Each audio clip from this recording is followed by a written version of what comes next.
গতি নাই হরি নাম ছাড়া, এ হরি নাম ছাড়া কণ্ঠ ভরিয়া গাও হয়ে আত্মহারা, হয়ে আত্মহারা। পরিত্রাণায় সাধুনাং বিনাশায় চ দুষ্কৃতাম ধর্ম সংস্থাপনার্থায় সম্ভবামি যুগে যুগে যুগে যুগে। পরিত্রাণায় সাধুনাং অর্থাৎ যারা সাধুজন ব্যক্তি তাদের পরিত্রাণের জন্য ভগবান বললেন আমি রয়েছি। বিনাশায় চ দুষ্কৃতাম, যারা দুষ্ট ব্যক্তি তাদের দমন করবার জন্য ভগবান বললেন আমি আছি। পরিত্রাণায় সাধুনাং বিনাশায় চ দুষ্কৃতাম ধর্ম সংস্থাপনার্থায়, এবং যেখানে ধর্ম স্থাপন হবে সেখানে আমি সম্ভবামি যুগে যুগে, সেখানে আমি পূর্বে ছিলাম, আছি এবং থাকব। গতি নাই হরি নামে ছাড়া, হরি নাম ছাড়া। আজ প্রভু বললেন আমাদের হরি নাম ছাড়া কোনো গতি নেই।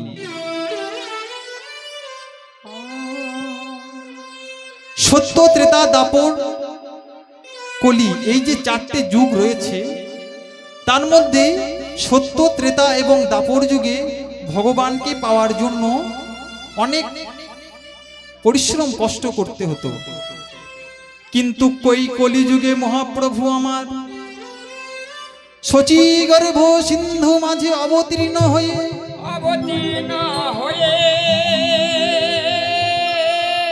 নদিয়া নবদ্বীপের মাটি আলো করে অবতীর্ণ হলেন। কেন? এই আমাদের মতো কলিহত জীবকে উদ্ধার করবার জন্য। মহাপ্রভু বললেন তোমরা শুধু নাম করো, হরিনাম করলেই তোমাদের মুক্তি হয়ে যাবে। সত্য ত্রেতা দাপর এই তিন যুগে যেভাবে পাওয়া যেত তার থেকে সহজ উপায়ে আনলেন। শুধু তোমরা একবার কৃষ্ণ বলে কাঁদো, যদি তোমরা কৃষ্ণ বলে কাঁদতে পারো তাহলে তোমাদের আর কিছু করা লাগবে না গো।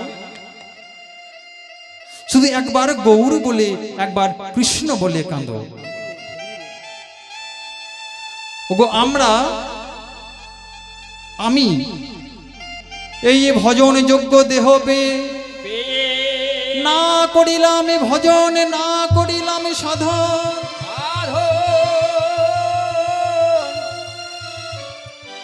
হেলাই হেলাই দিনগুলো কাটিয়ে দিচ্ছি।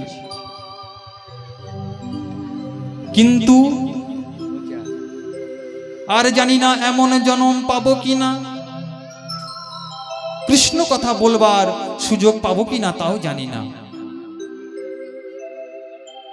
তাই এই যে আমরা সকলে উপস্থিত হয়েছি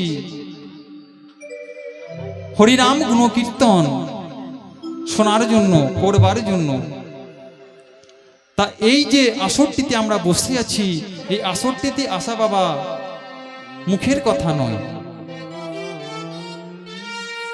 আপনারা যে আসনটিতে বসে রয়েছেন সেটি কার আসন গো? পরীক্ষিত মহারাজের আসন।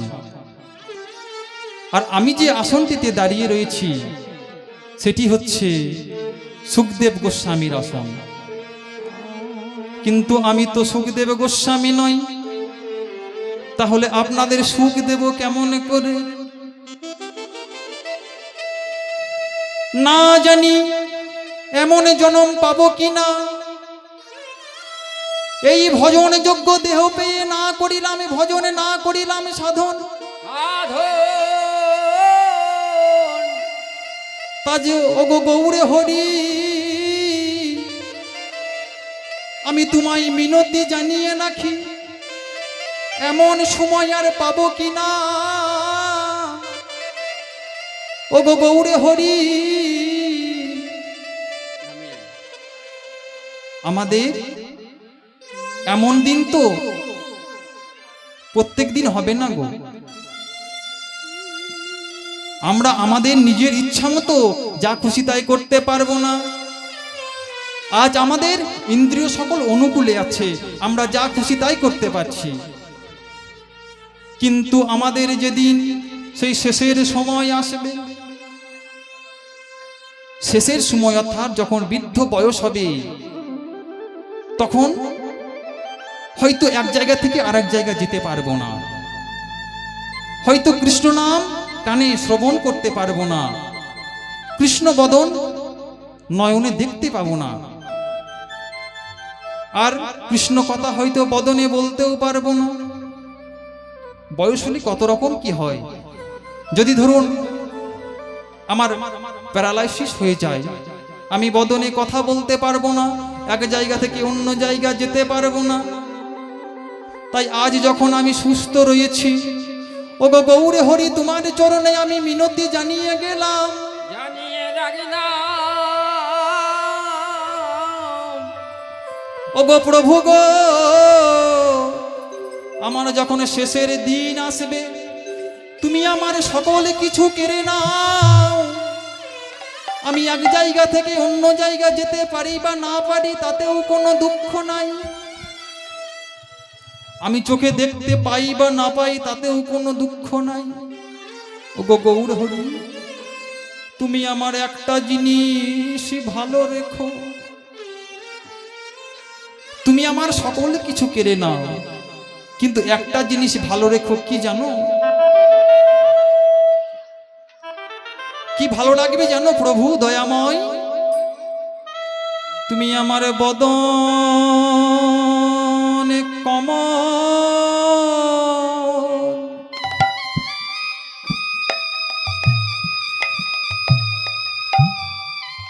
ও গো ভালো রে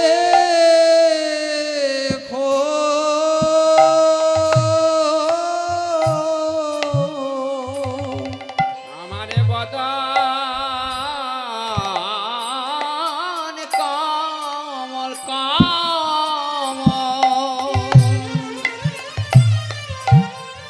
কমলে ভালো রে রেখো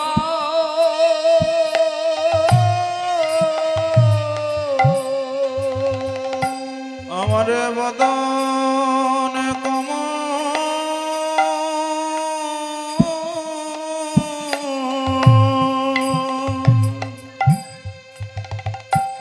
কমলে ভালো রে রেখো,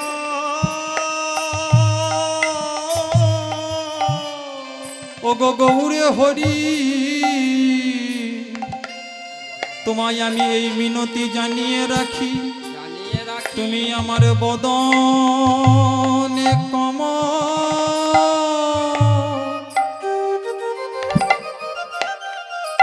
ও গো ভালো রেখো। আমারে বদন কমল আমারে ভালো রে রেখো। আমি কেন বদন ভালো রাখতে বলছি জানো গৌর হরি? ভালো মন্দ খাওয়ার জন্য নয় গো। যখন আমার সেই শেষের দিন আসবে, জরা ব্যাধি আসবে, আমি এক জায়গা থেকে অন্য জায়গা যেতে পারবো না, ও গো গৌরে হরি, আমার বদনখানা তুমি ভালো রেখো। কেন? যেন কৃষ্ণ বলে আমি কাঁদেতে